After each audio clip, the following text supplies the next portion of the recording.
بسم الله الرحمن الرحيم الحمد لله الذي أنزل على عبده الكتاب ولم يجعل له عوجا قيما لينذر بأسا شديدا من لدنه ويبشر المؤمنين الذين يعملون الصالحات أن لهم أجرا حسنا ماكثين فيه أبدا وينذر الذين قالوا اتخذ الله ولدا ما لهم به من علم ولا لآبائهم كبرت كلمة تخرج من أفواههم إن يقولون إلا كذبا فلعلك باخع نفسك على آثارهم إن لم يؤمنوا بهذا الحديث أسفا إنا جعلنا ما على الأرض زينة لها لنبلوهم أيهم أحسن عملا وإنا لجاعلون ما عليها صعيدا جرزا أم حسبت أن أصحاب الكهف والرقيم كانوا من آياتنا عجبا إذ أوى الفتية إلى الكهف فقالوا ربنا آتنا من لدنك رحمة وهيئ لنا من أمرنا رشدا فضربنا على آذانهم في الكهف سنين عددا ثم بعثناهم لنعلم أي الحزبين أحصى لما لبثوا أمدا نحن نقص عليك نبأهم بالحق إنهم فتية آمنوا بربهم وزدناهم هدى وربطنا على قلوبهم إذ قاموا فقالوا ربنا رب السماوات والأرض لن ندعو من دونه إلها لقد قلنا إذا شططا هؤلاء قوم اتخذوا من دونه آلهة لولا يأتون عليهم بسلطان بين فمن أظلم ممن افترى على الله كذبا وإذ اعتزلتموهم وما يعبدون إلا الله فأووا إلى الكهف ينشر لكم ربكم من رحمته ويهيئ لكم من أمركم مرفقا وترى الشمس إذا طلعت تزاور عن كهفهم ذات اليمين وإذا غربت تقرضهم ذات الشمال وهم في فجوة منه ذلك من آيات الله من يهد الله فهو المهتد ومن يضلل فلن تجد له وليا مرشدا وتحسبهم أيقاظا وهم رقود ونقلبهم ذات اليمين وذات الشمال وكلبهم باسط ذراعيه بالوصيد لو اطلعت عليهم لوليت منهم فرارا ولملئت منهم رعبا وكذلك بعثناهم ليتساءلوا بينهم قال قائل منهم كم لبثتم قالوا لبثنا يوما أو بعض يوم قالوا ربكم أعلم بما لبثتم فابعثوا أحدكم بورقكم هذه إلى المدينة فلينظر أيها أزكى طعاما فليأتكم برزق منه وليتلطف ولا يشعرن بكم أحدا إنهم إن يظهروا عليكم يرجموكم أو يعيدوكم في ملتهم ولن تفلحوا إذا أبدا وكذلك أعثرنا عليهم ليعلموا أن وعد الله حق وأن الساعة لا ريب فيها إذ يتنازعون بينهم أمرهم فقالوا ابنوا عليهم بنيانا ربهم أعلم بهم قال الذين غلبوا على أمرهم لنتخذن عليهم مسجدا سيقولون 3 رابعهم كلبهم ويقولون 5 سادسهم كلبهم رجما بالغيب ويقولون 7 وثامنهم كلبهم قل ربي أعلم بعدتهم ما يعلمهم إلا قليل فلا تمار فيهم إلا مراء ظاهرا ولا تستفت فيهم منهم أحدا ولا تقولن لشيء إني فاعل ذلك غدا إلا أن يشاء الله واذكر ربك إذا نسيت وقل عسى أن يهديني ربي لأقرب من هذا رشدا ولبثوا في كهفهم 300 سنين وازدادوا 9 قل الله أعلم بما لبثوا له غيب السماوات والأرض أبصر به وأسمع ما لهم من دونه من ولي ولا يشرك في حكمه أحدا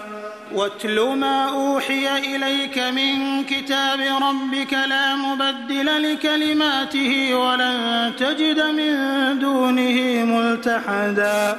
واصبر نفسك مع الذين يدعون ربهم بالغداة والعشي يريدون وجهه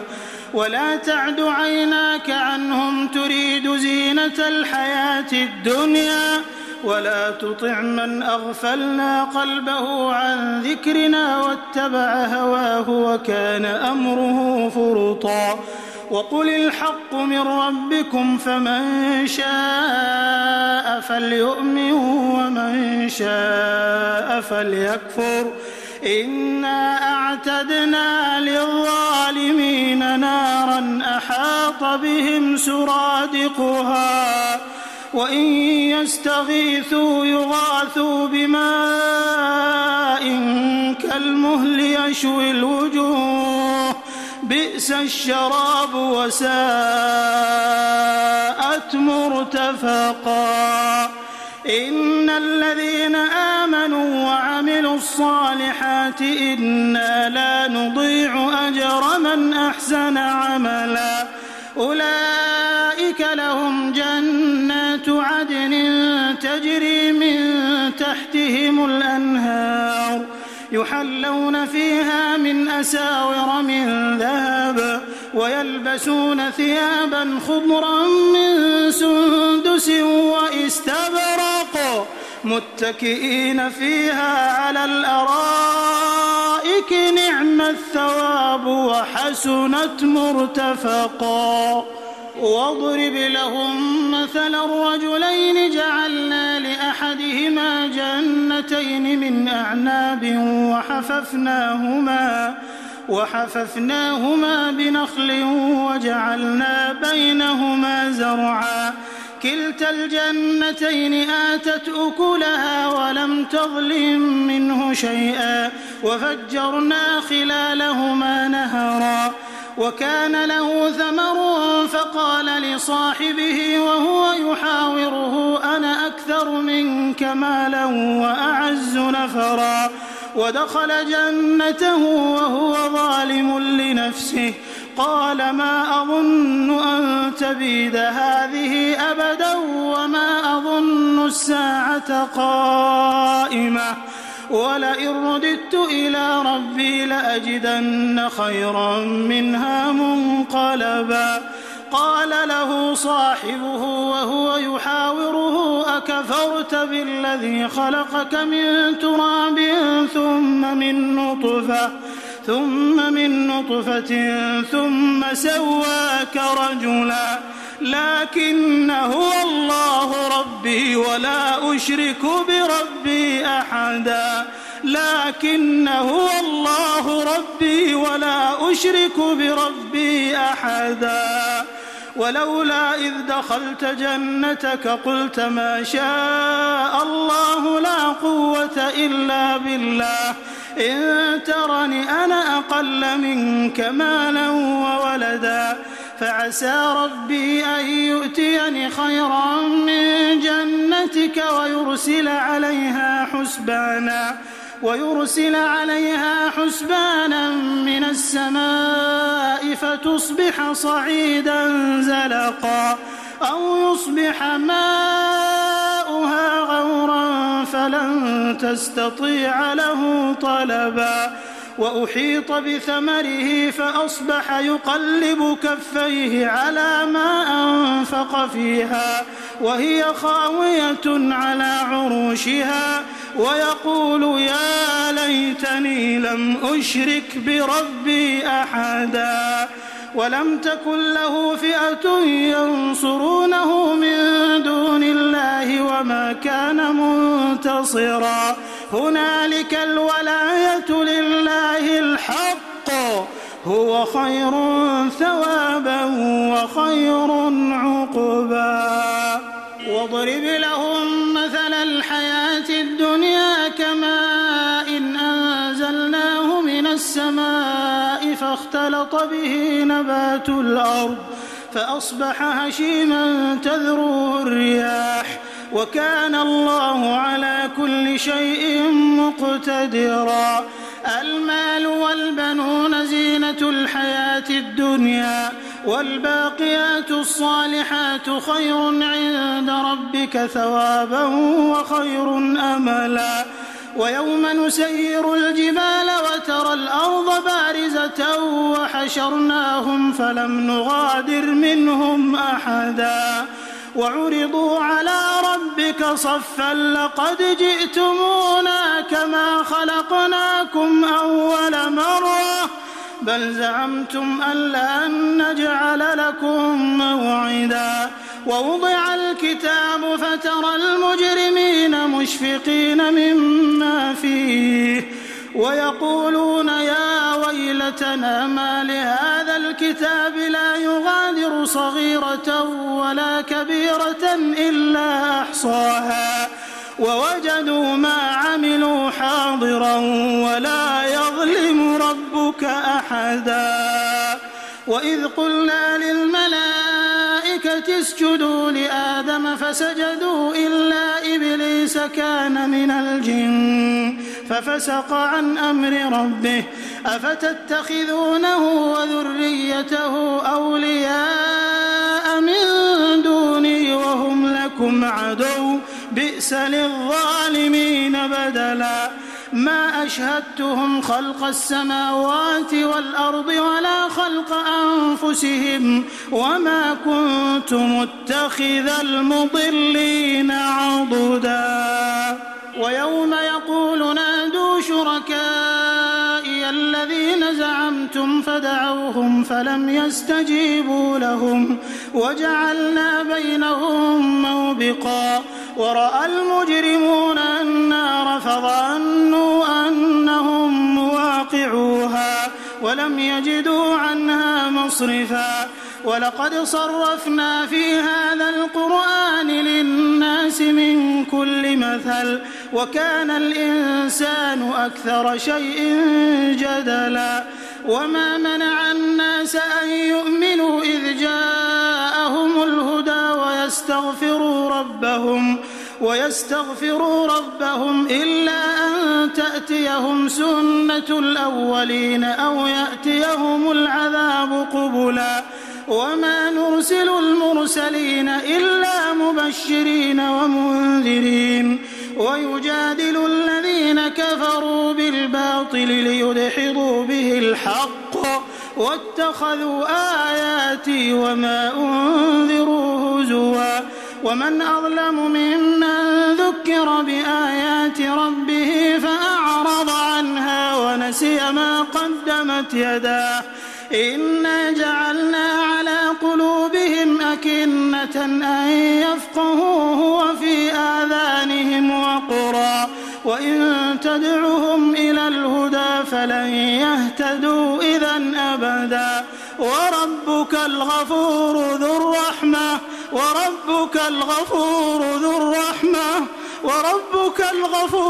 الرحمة لو يؤاخذهم بما كسبوا لعجل لهم العذاب حساب بل لهم موعد لن يجدوا من دونه موئلا وتلك القرى أهلكناهم لما ظلموا وجعلنا لمهلكهم موعدا وإذ قال موسى لفتاه لا أبرح حتى أبلغ مجمع البحرين أو أمضي حقبا فلما بلغا مجمع بينهما نسيا حوتهما فاتخذ سبيله في البحر سربا فلما جاوزا قال لفتاه آتنا غداءنا لقد لقينا من سفرنا هذا نصبا قال أرأيت إذ أوينا إلى الصخرة فإني نسيت الحوت وما أنسانيه إلا الشيطان أن أذكره واتخذ سبيله في البحر عجبا قال ذلك ما كنا نبغي فارتدا على آثارهما قصصا فوجدا عبدا من عبادنا آتيناه رحمة من عندنا وعلمناه من لدنا علما قال له موسى هل أتبعك على أن تعلمني مما علمت رشدا قال إنك لن تستطيع معي صبرا وكيف تصبر على ما لم تحط به خبرا قال ستجدني إن شاء الله صابرا ولا أعصي لك أمرا قال فإن اتبعتني فلا تسألني عن شيء حتى أحدث لك منه ذكرا فانطلقا حتى إذا ركبا في السفينة خرقها قال أخرقتها لتغرق أهلها لقد جئت شيئا إمرا قال ألم أقل إنك لن تستطيع معي صبرا قال لا تؤاخذني بما نسيت ولا ترهقني من أمري عسرا فانطلقا حتى إذا لقيا غلاما فقتله قال أقتلت نفسا زكية بغير نفس لقد جئت شيئا نكرا قال ألم أقل لك إنك لن تستطيع معي صبرا قال إن سألتك عن شيء بعدها فلا تصاحبني قد بلغت من لدني عذرا فانطلقا حتى إذا أتيا أهل قرية استطعما أهلها فأبوا أن يضيفوهما فوجدا فيها جدارا يريد أن ينقض فأقامه قال لو شئت لاتخذت عليه أجرا قال هذا فراق بيني وبينك سأنبئك بتأويل ما لم تستطع عليه صبرا أما السفينة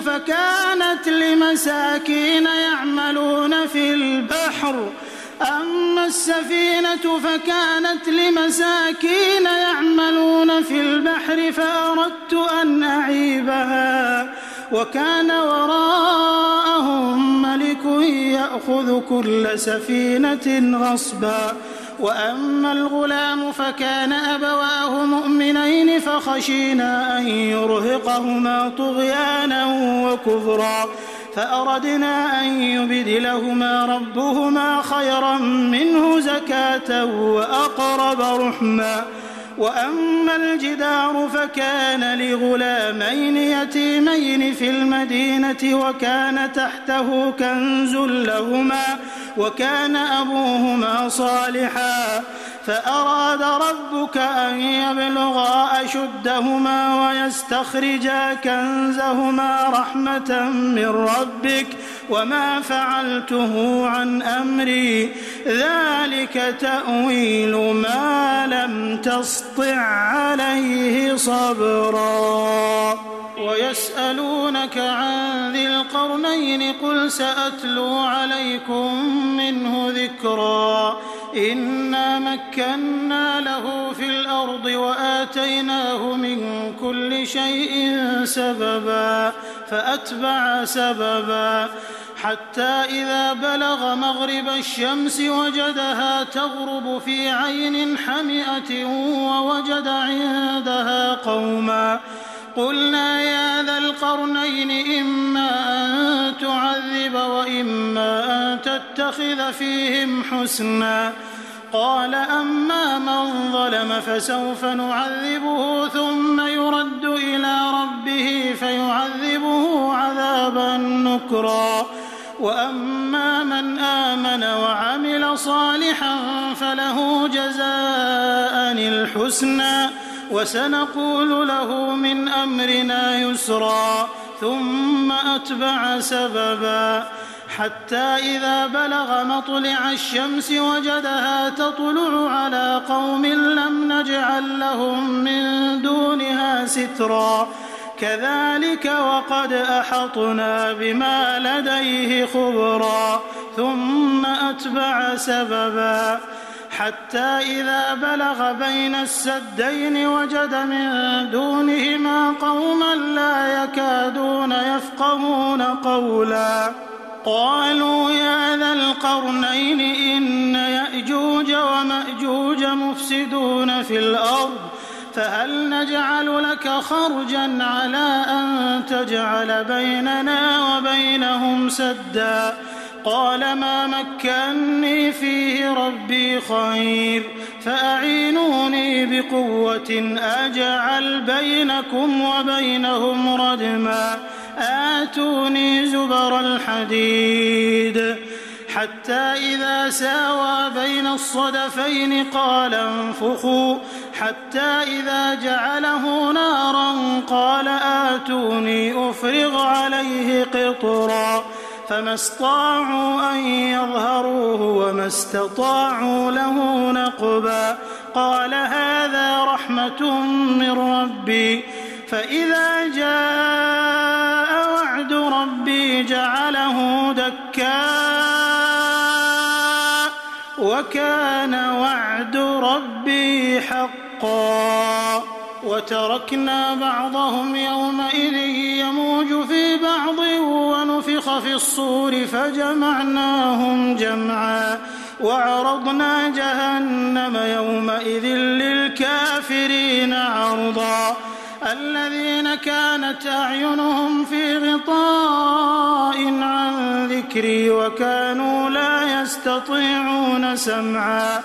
أفحسب الذين كفروا أن يتخذوا عبادي من دوني أولياء إنا أعتدنا جهنم للكافرين نزلا قل هل ننبئكم بالأخسرين أعمالا الذين ضل سعيهم في الحياة الدنيا وهم يحسبون أنهم يحسنون صنعا أولئك الذين كفروا بآيات ربهم ولقائه فحبطت أعمالهم فلا نقيم لهم يوم القيامة وزنا ذلك جزاؤهم جهنم بما كفروا واتخذوا آياتي ورسلي هزوا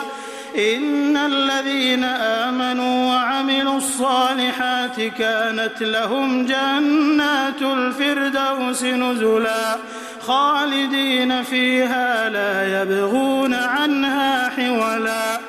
قل لو كان البحر مدادا لكلمات ربي لنفد البحر قبل أن تنفد كلمات ربي ولو جئنا بمثله مددا قل إنما أنا بشر مثلكم يوحى إلي أنما إلهكم إله واحد فمن كان يرجو لقاء ربه فليعمل عملا صالحا ولا يشرك بعبادة ربه أحدا.